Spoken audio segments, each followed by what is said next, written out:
Hey friends, it's Julie here, and it has been a minute, but life has been busy. I am back with ATL Parent Like a Boss Inc. Storytime Like a Boss. I'm Julie again, and here to read you a story. And at this time of night, it's definitely a bedtime story. This is a very new favorite of mine, but one of a really good selection. The title, as we always see on the front cover, is Ada Twist Scientist. That's on the front cover.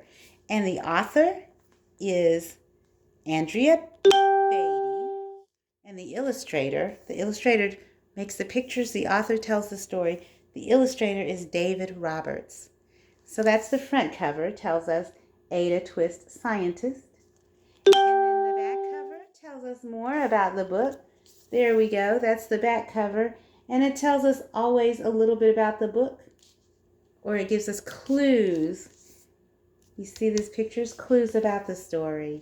And then there's that spine again. And it usually has the title and the author again as well. So this right here, this jacket. Sometimes we have a paper jacket. Oh, and look, there's some really cool pictures on the actual cover as well.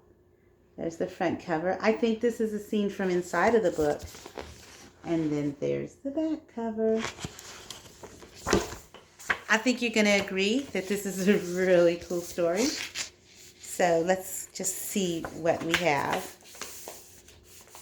I like to show the title page and these pages leading up to the story because they give us hints to the story, and usually there's really cool artwork as well. So I hope you don't mind me covering my face to show the pictures, but I am not the focus of this video. Ada Marie said not a word till the day she turned 3. She bounced in her crib and looked all around, observing the world, but not making a sound. She learned how to climb and made her big break with a trail of chaos left in her wake. She ran through the day, chasing each sound and sight, and didn't slow down till she conked out at night. So there's Ada Marie. And I hope you're able to see this busy little girl.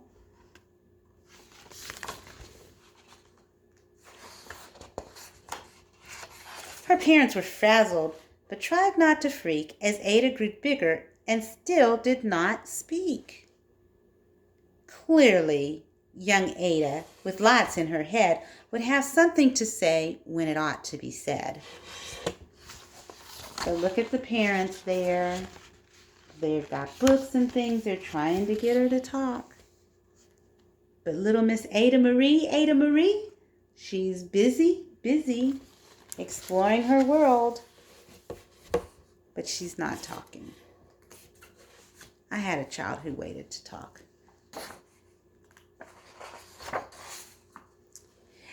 That's just what happened when Ada turned 3.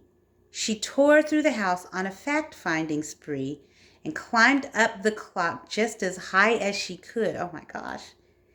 Ada's chin quivered, but she did not cry. She took a deep breath and she simply asked, "Why?" Oh, let me back up. She climbed just as high as she could, and her parents yelled, "Stop!" As all good parents would. And that's when her chin quivered, but she didn't cry. And of course, she simply asked why. Why what? Can you think of what she was asking why about? Do you think maybe it had something to do with that big grandfather clock she's up on top of? I just don't know. But she asked why. And I think the next page will show us. These are the whys that she asked. Listen to this. Why does it tick? And why does it talk? Why don't we call it a granddaughter clock? Why are there pointy things stuck to a rose? Why are there hairs up inside of your nose? She started with why, and then what, how, and when. By bedtime, she came back to why once again. She drifted to sleep as her dazed parents smiled at the curious thoughts of their curious child who wanted to know what the world was about. They kissed her and whispered, "You'll figure it out." So this is Miss Ada Marie. Ada Marie investigating things all through the house. So she ran through all those questions. Let's find out what she figures out.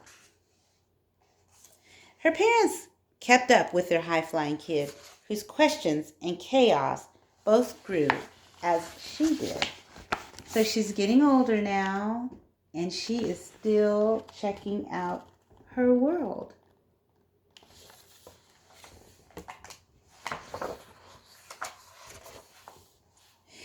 Even Miss Greer found her hands were quite full when young Ada's chaos wreaked havoc at school. But this much was clear about Miss Ada Twist. She had all the traits of a great scientist. Now, what are some traits of a great scientist? I think it has to do with questioning.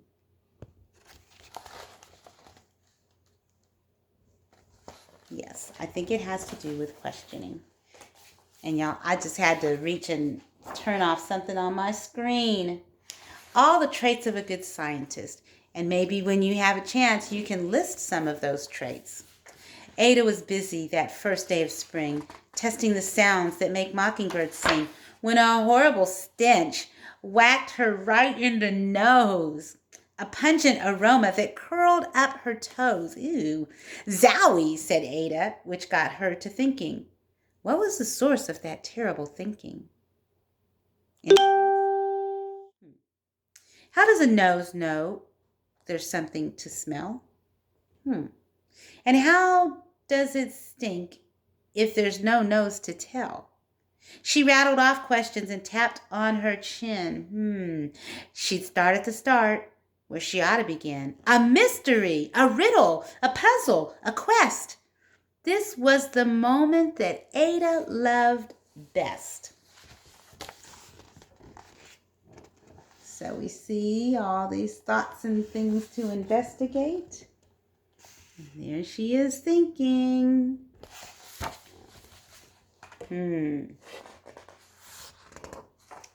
Ada did research to learn all she could of smelling and smells, both the stinky and good. One hypothesis Ada thought could be true. The terrible stink came from Dad's cabbage stew. She tested and tested, but soon Ada knew it was time to come up with hypothesis 2. What a big word, hypothesis. Do you know what that means? A hypothesis?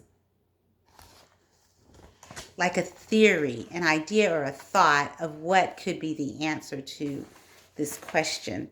And something that has to be tested and either proven or disproven. Then zowie! The stink struck again, just like that. Hypothesis 2 is caused by the cat. The cat couldn't make such a stink on its own. It needed perfume and some fancy cologne. So young Ada tested. The test was a flop. She started again, but her parents yelled, "Stop!" My gosh. Look what you'll see why they yelled stop.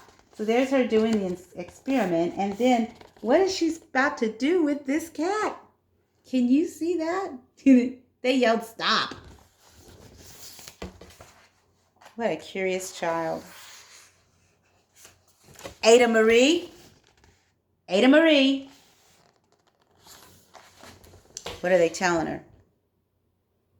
To the thinking chair now. By the time we count 3.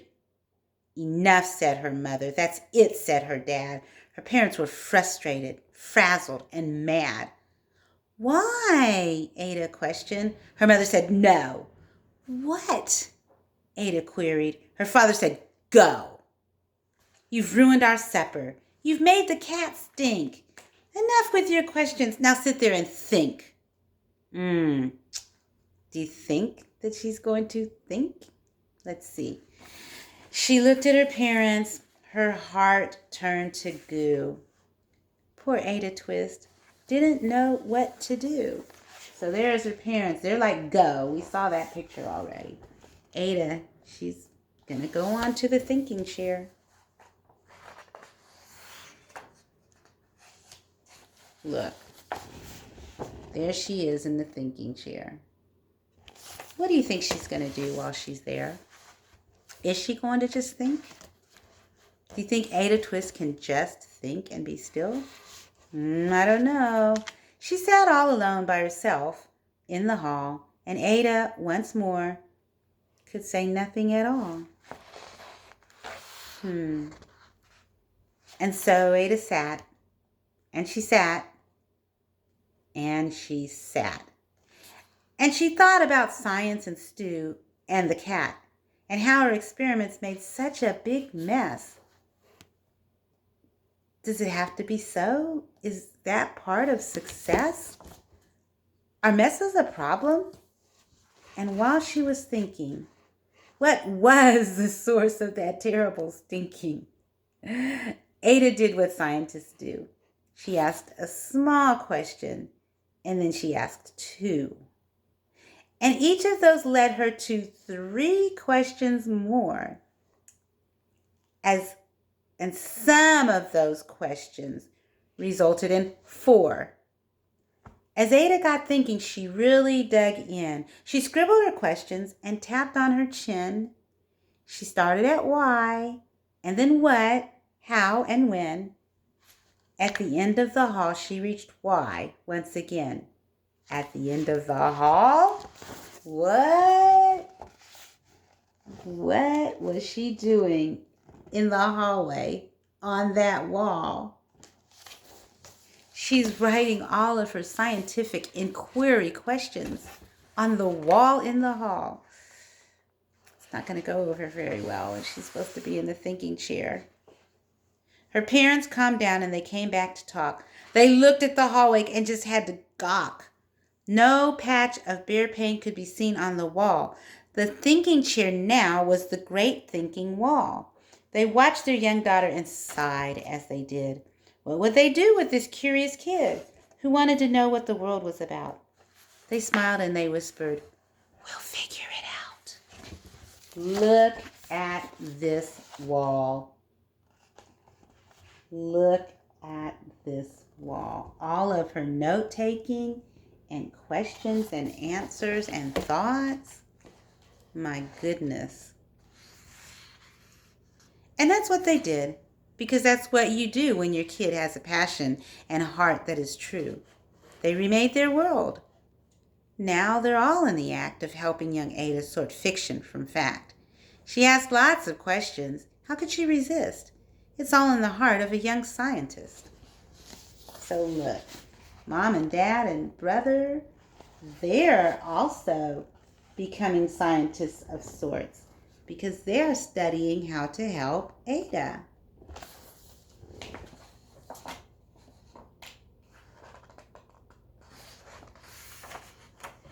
And as for that smell, what can Ada Twist do but learn all she can with her friends in grade 2? Will they discover the stink that curls toes?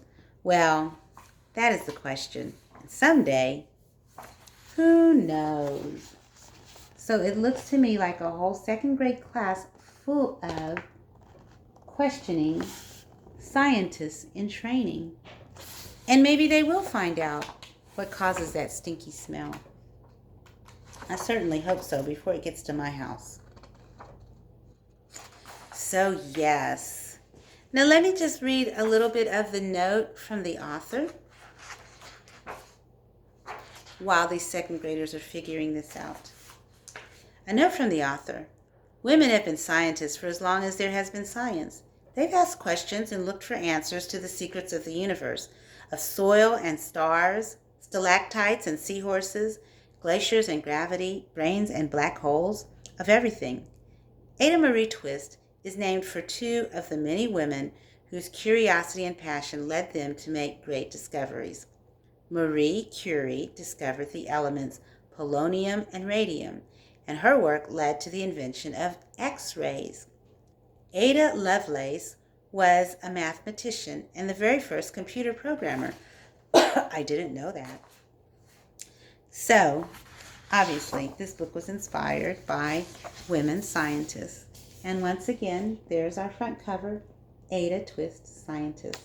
I hope you enjoyed, and I hope to get back to reading more stories for ATL, Parent Like a Boss, Inc., and their Storytime Like a Boss.